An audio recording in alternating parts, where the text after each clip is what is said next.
Have you ever been asked to do something so simple that you didn't think twice about it? A favor so routine, so insignificant, that you agreed without hesitation? Only to find yourself plunged into a situation so dark, so terrifying, that it shattered your understanding of the world? Imagine this.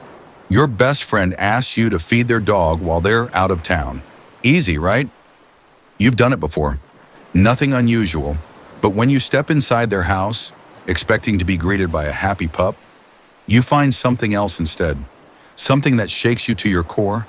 A child alone, barely breathing, a secret hidden in plain sight. This is the story of how one simple favor turned into a nightmare. A story that forced me to question everything I thought I knew about trust, responsibility, and the darkness that lurks behind closed doors.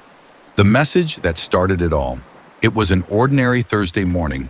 I was curled up on my couch, scrolling through my phone, trying to shake off the last remnants of sleep. The air smelled like coffee, and sunlight streamed in through my window, casting warm golden streaks across the room. Everything felt normal. And then, my phone buzzed. "Hey, can you do me a huge favor?" It was my friend Sarah. "Sure, what's up?" I replied, not thinking much of it.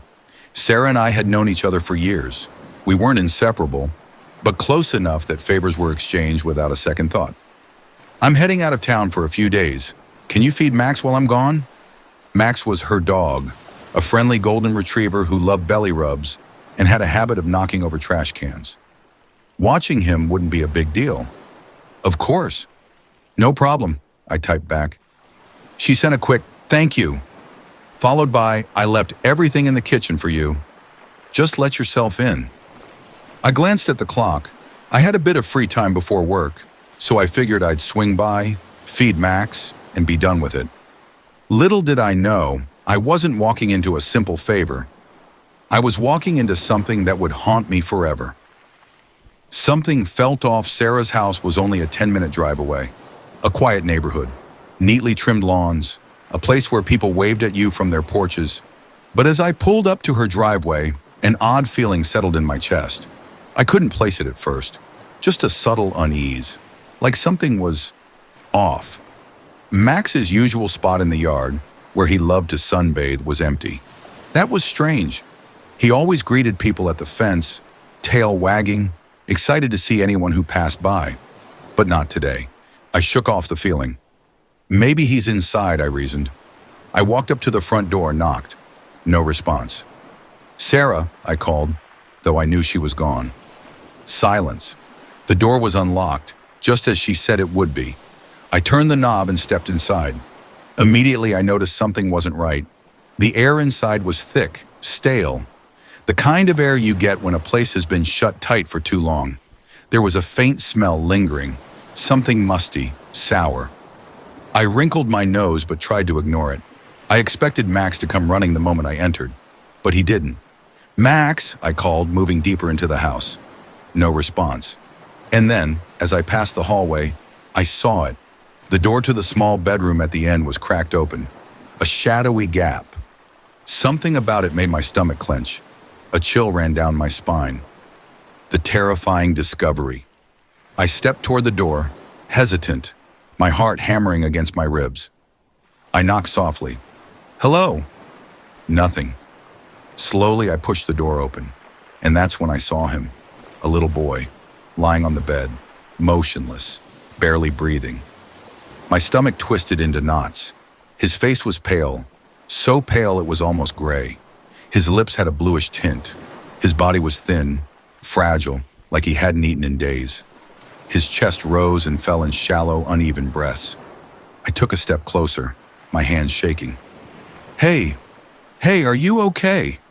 My voice trembled. His eyelids fluttered open slightly, just enough for me to see his eyes. Dull, unfocused, weak. And then the smell hit me. Urine, sweat, and something worse. The kind of smell that clings to a place that has been left untouched for too long. This house wasn't just neglected, it was abandoned. The call that changed everything. Panic surged through me. Who was this child? Why was he here, alone in this condition?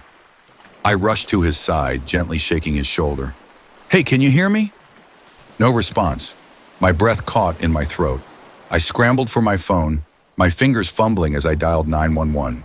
The operator picked up. "911, what's your emergency?" "There's a child. He's barely breathing. I don't know what's wrong." The words tumbled out in a frantic rush. My heart pounded. The operator tried to keep me calm, telling me to stay with him, to monitor his breathing, but all I could focus on was how cold his skin felt under my fingers. Minutes stretched into eternity before I heard the sound of sirens outside. The paramedics burst in, their faces grim as they assessed the situation. They worked quickly, lifting the boy onto a stretcher, attaching monitors and oxygen mask. "He's critical," one of them muttered, and then they were gone. The house was silent again, but I could still hear the echo of my own rapid heartbeat. The truth comes out.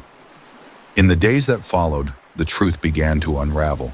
The boy's name was Jacob. He was Sarah's nephew. He had been left there, alone for days, neglected, forgotten. And the worst part? Sarah knew. She had known he was there. She had known he was suffering, and she had done nothing.